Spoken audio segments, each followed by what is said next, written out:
Let's just pick up on some of those points that Cameron made by speaking live now to the Health Minister, Mark Butler. Mr Butler, thanks for your time on Sky News today. I guess the first question on everyone's lips this morning is, why did it take so long for the Prime Minister to order this Federal Royal Commission? Well, as I think your viewers would know, Alex, the Prime Minister, other ministers and certainly officials have been working tirelessly since December 14 on the urgent and immediate work that your viewers would expect the government to do, to update our hate speech laws, to be in a position once and for all to shut down those hate preachers and the organisations that employ them. Legal attempt after legal attempt over many years by governments of both political persuasions haven't been able to shut them down, and we're determined to do that. To update our terror laws, to update our gun laws, to give the Home Affairs ministers greater powers to deal with visa holders and visa applicants, and of course to accelerate the work of Gillian Siegel, her report, the anti-Semitism envoy. But right through that time, as the Prime Minister said yesterday, he's also been listening. We've all been listening to the community. The Prime Minister's been meeting with victims' families behind closed doors, not with cameras, but also local rabbis, and we've heard the message and heard the argument for a Commonwealth-led Royal Commission instead of a New South Wales-led Royal Commission to be an essential part of our comprehensive response, not just to the awful terror attack on December 14, but to the scourge of anti-Semitism more broadly. There's lots to do, isn't there? Can we expect an early recall of Parliament? Well, that's ultimately a matter for the Prime Minister. What we have said is we're working as fast and as hard as we can to update these laws. They're not easy. As I said just then, previous laws have not caught the hate speech that's been such a feature of some of these hate preachers and their organisations that employ them. So we're determined to get the laws right, but we want to see them brought to Parliament as soon as possible. How confident can Australian Jews be that the Commission will be transparent and answer all their concerns and questions? Well, I think the reason people have been arguing for a Royal Commission is that there's real confidence in that system, in that institution that's been a part of Australia's and the Westminster tradition for so many years.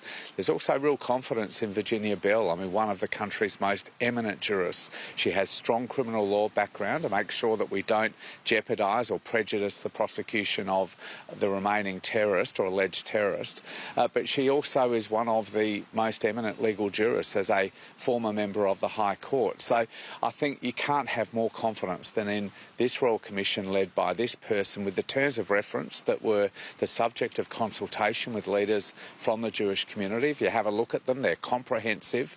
They really allow the Commission to delve into all aspects of this scourge of anti-Semitism, including the rise in anti-Semitism we've seen in Australia, around the world, but here in Australia relevantly since October 7.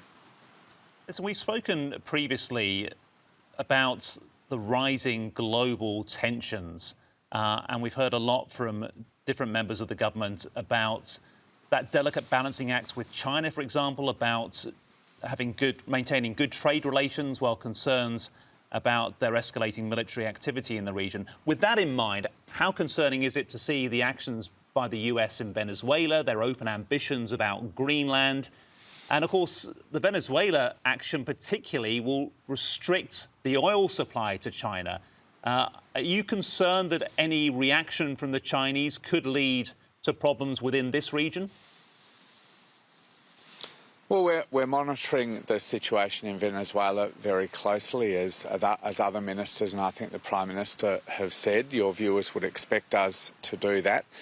We're also monitoring closely the issue with the tanker that was seized off the coast of Venezuela. The use of shadow tankers and shadow fleets is something we have seen by countries like Russia, Venezuela and the like. So, we do want to see more detail about that. As to Greenland, ultimately the future of Greenland from the Australian government's perspective is a matter for Greenland and the Kingdom of Denmark. We've been very clear, as have other partner countries that we deal with so often, have been very clear about that.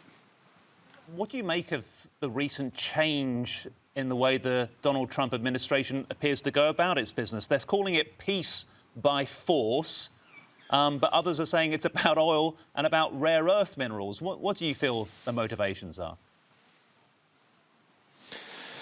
Well, obviously, this is an administration with a different approach to some administrations in the past. You know, we have a strong relationship with our most important alliance partner. That was exemplified by the meeting, the work that the Prime Minister was able to do with the US President in the second half of last year. But it reflects ongoing work that we have in engaging with our most important security partner each and every day through the mission in Washington, through ministers and obviously through officials, but most importantly through businesses and other members of our community. This is a very, very strong relationship that goes back many decades, will continue for decades into the future, and obviously transcends different governments and different administrations.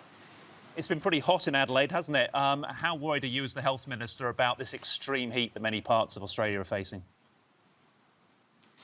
Yeah, we're getting a bit of relief in Adelaide today. I think we're all pleased to say here it was 43 here yesterday, as high as 48 in some parts of the state, which is pretty extraordinary and very dangerous, particularly dangerous for people with vulnerabilities, older people, pregnant women and things like that. So it's a reminder of lessons that Australians know very well. Stay hydrated, stay indoors, look out for people who might be vulnerable to the effects of extreme heat, as I said, particularly elderly neighbours, elderly relatives and the like. But we're getting a bit of relief here in Adelaide, but I know the heat is moving east and there's still a fair bit to go.